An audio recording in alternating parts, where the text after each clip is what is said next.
नमस्कार दोस्तों, प्रतिपक्ष में आपका स्वागत है। मेरा नाम भाऊ तोरसेकर है। मैं मराठी पत्रकार हूँ। मेरी हिंदी बिल्कुल साफ़ सुथरी नहीं है, लेकिन फिर भी मैं हिंदी में वीडियो बना रहा हूँ।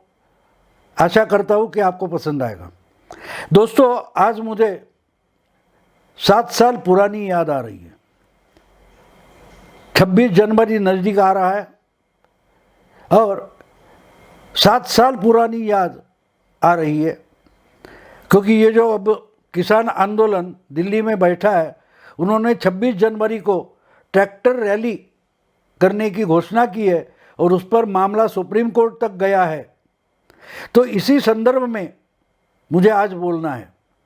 सुप्रीम कोर्ट ने भी उस पर अपनी टिप्पणी दे दी है, क्योंकि उनको पूछा गया कि भाई करेंगे क्या, क्योंकि 26 जनवरी को हमारा गणतंत्र दिवस होता है, तो उस पर एक बड़ी अच्छी परेड होती है और उसकी सिक्योरिटी भी होती है। तो उसके लिए दूसरा कोई ऐसा बड़ा कार्यक्रम दिल्ली में हो नहीं सकता, क्योंकि बड़े बड़े मान्यवर उस परेड को देखने के लिए हाजिर होते हैं। तो इसलिए सुरक्षा के बड़े इंतजाम किए जाते हैं। तो इसलिए ट्रैक्टर रैली दिल्ली में नहीं निकाली जा सकती। लेकिन किसान तो उस पर अड़े बैठे हैं। वो मानते नहीं है कि गणतंत्र दिवस के लिए भी हम चुप नहीं बैठेंगे, हम कुछ ना कुछ गड़बड़ करेंगे। तो इसलिए मुझे एक 7 साल पुरानी बात याद आ गई।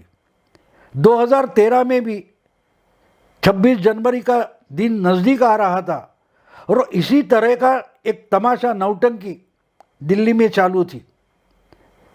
जिसने की थी वो तो आज दिल्ली के मुख्यमंत्री बने बैठे हैं, जिसका नाम अरविंद केजरीवाल है। आपको याद होगा, उस वक्त किसी बात पर उन्होंने रेल भवन के सामने धरना दिया था। मुख्यमंत्री होते हुए फिर भी धरना दिया था और रात भर सोए भी थे रास्ते पर। उनके बहुत सारे मंत्री, कार्यकर्ता, फॉलोअर्स, वॉलेंटियर्स रेल भवन के सामने रास्ते पर सोए थे। दूसरे दिन उधर बहुत सारा कचरा, बियर की बोतलें वगैरह मिली, वो बात अलग है। लेकिन वो सब हुआ था। तो 26 जनवरी नज़दीक आ रही है तो उनको हटाना पड़ेगा, ऐसा उस समय के होम मिनिस्टर, गृह मंत्री बोले थे, जिनका नाम सुशील कुमार शिंदे था। तब केजरीवाल ने क्या बात कही थी, याद है आपको? क्या बात कही थी? उनको लगता था कि दिल्ली का मैं चीफ मिनिस्टर हूं, दिल्ली का जनता ने, दिल्ली के वोटर ने मुझे चुनकर दिया है, तो देश का गृह मंत्री मुझे कैसे रोक सकता है? मैं कुछ भी करूंगा, दिल्ली में मेरा राज है। शिंदे का देश में राज होगा, गृह मंत्री का, लेकिन दिल्ली में तो मेरा राज है।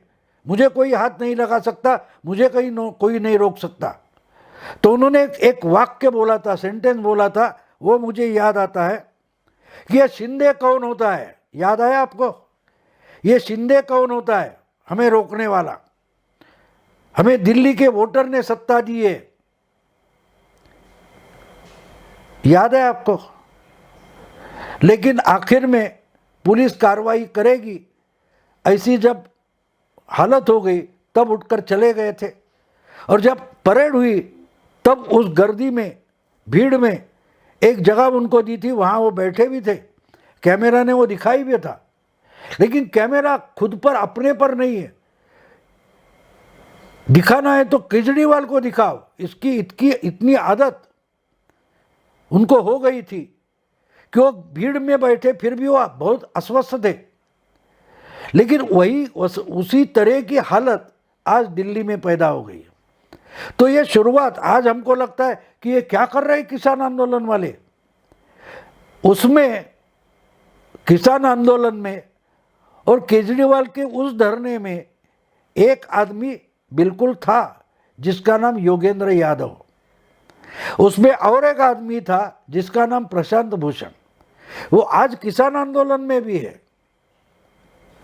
तो आपको एक समझना चाहिए कि इसकी शुरुआत किसान आंदोलन का जो अराजकता है, केओस है, वो आज की बात नहीं है। और एक बात आपको याद दिला दूं, तब बोला गया था कि ये अनार्किस्ट है, अराजकवादी है। अरविंद केजरीवाल ये अराजकवादी है, अनार्किस्ट है। तो उन्होंने छाती ठोक कर बोला होता, हाँ मैं अनार्किस्ट हूं। तो इसकी शुरुआत आज जो ट्रैक्टर रैली या किसान आंदोलन नाम का अराजक दिल्ली में हम देख रहे हैं, वो कोई नई बात है ही नहीं। उसकी शुरुआत केजरीवाल को लोगों ने चुनकर देने के बाद हुई थी। और दिल्ली में बहुत सारा एक जमावड़ा ऐसा बन गया है कि किसी भी नाम पर, किसी भी झंडे पर अराजकता पैदा हो जाती है तो वहां आके मिल जाता है वो। मेरा ख्याल में 15-20 हजार लोग दिल्ली में शायद ऐसे हैं कि जिनको किसी भी झंडे पर अगर अराजकता होने वाली है तो वहां जाकर मिल जाते। उसमें कोई प्रोफेसर है, कोई वकील है, कोई पत्रकार लेखक है और आम लोग भी है।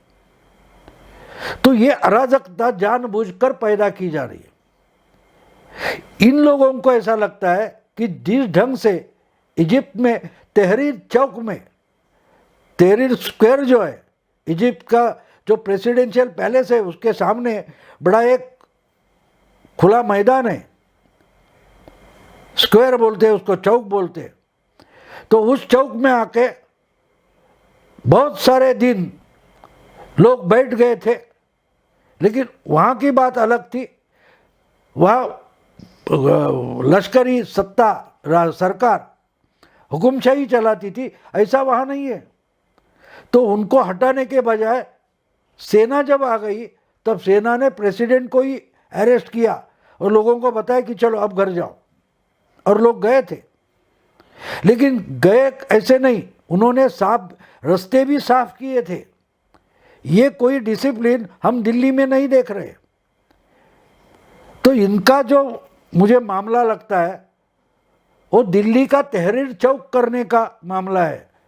तहरीर स्क्वायर में, इजिप्ट में जिस ढंग से सत्ता हटाई गई उसी ढंग से दिल्ली में कुछ करने की ये तैयारी चल रही है। लेकिन ये अच्छा वो जी मामला लोकपाल के समय भी होने वाला था, लेकिन गड़बड़ एक थी, ये लोग इजिप्ट और भारत इसमें जो फर्क है वो नहीं समझ पाते। इजिप्ट में दो बड़े शहर हैं, अलेक्जेंड्रिया और कैरो। तो इस शहरों में, दो शहरों में 80% से ज़्यादा लोग रहते हैं। बाकी जो फैला हुआ इजिप्ट है, रेगिस्तान है, उसमें बहुत कम पॉपुलेशन है। तो ये दो शहरों में अगर धमाका कर दिया जाए तो इजिप्ट में सत्ता का सिंहासन गड़बड़ा हो जाता है। वैसा भारत में है नहीं। दिल्ली में 2 करोड़ लोग रहते हैं, मुंबई में, कोलकाता में 1.5-2 करोड़ लोग रहते हैं, लेकिन हमारी बहुत सारी पॉपुलेशन देहातों में फैली हुई है। तो आप दिल्ली, मुंबई यहाँ कुछ गड़बड़ करो, उससे कोई फर्क नहीं पड़ता। और मुझे याद है लोकपाल के बाद रामलीला पर जो आंदोलन हुआ था, ठीक उसकी नकल मुंबई में करने की कोशिश की गई। मुंबई के बांद्रा कुर्ला कॉम्प्लेक्स में बड़ा मैदान है, वहाँ सब शुरू हो गया, लेकिन 3 दिन में सब बाढ़ बिस्तारा, खटिया गोल हो गई और भाग गए। क्योंकि मुंबई में इतने खाली टाइम लोगों के पास नहीं था। दिल्ली में, इसलिए मैं बोलता हूँ कि दिल्ली में अराजकवादी लोग हैं जो खाओ पिलाओ तो आके कहीं भी बैठ जाते हैं। जंतर मंतर हो, हाँ खाना पिलाना, खाने पिलाने की ज़रूरत है, हो सके तो 100-200 रुपये मजदूरी करके दे दो। तो इस ढंग से आंदोलन दिल्ली में चलते हैं और इसके बहुत सारे सबूत सामने भी आ गए। छोटे छोटे एनजीओ जो है वो पगार दे के ऐसे लोग इकट्ठा करते हैं जो धरना दे के बैठ जाते हैं, उनको खिलाया पिलाया जाता है। तो किसान आंदोलन का जो मामला है वो ठीक केजरीवाल की ढंग से नौटंकी कर रहा है। तो उन्होंने पूछा था कि ये शिंदे कौन होता है, शायद 2 दिनों में हम ये भी सुनेंगे ये अमित शाह कौन होता है, दिल्ली में इसकी नहीं चलेगी, ये भी बोला जाएगा। लेकिन इस ढंग की अराजकता इजिप्ट में चल सकती है, ट्यूनीशिया में चल सकती है, भारत में नहीं चलेगी, क्योंकि भारत का बहुत सारा पॉपुलेशन दिल्ली मुंबई से बाहर रहता है और वो खुश जिंदगी जीना चाहता है, उसको अराजक नहीं चाहिए। तो ये चलेगा। और जब तक इनकी रोटियां, अपोजिशन की रोटियां सेकी जाएगी तब तक ये चलता रहेगा। लेकिन जिस दिन लोग रास्ते पर आ आएंगे, सुप्रीम कोर्ट और गवर्नमेंट इनको खुली छूट दे रहा है, लेकिन जिस दिन लोग रास्ते पर आ जाएंगे, देखिए कल परसों अगर पुलिस ने लाठी उठाई तो पुलिस अकेली नहीं होगी, उसके साथ दिल्ली में त्रस्त जनता जो है वो भी पुलिस के साथ होगी। और कानून क्या चीज़ होती है ये इनको पता चलेगा। दोस्तों, मैं अभी यहाँ रुकता हूँ। आपको अगर ये वीडियो पसंद आया तो शेयर करें, लाइक करें, अपने दोस्तों को फॉरवर्ड करें।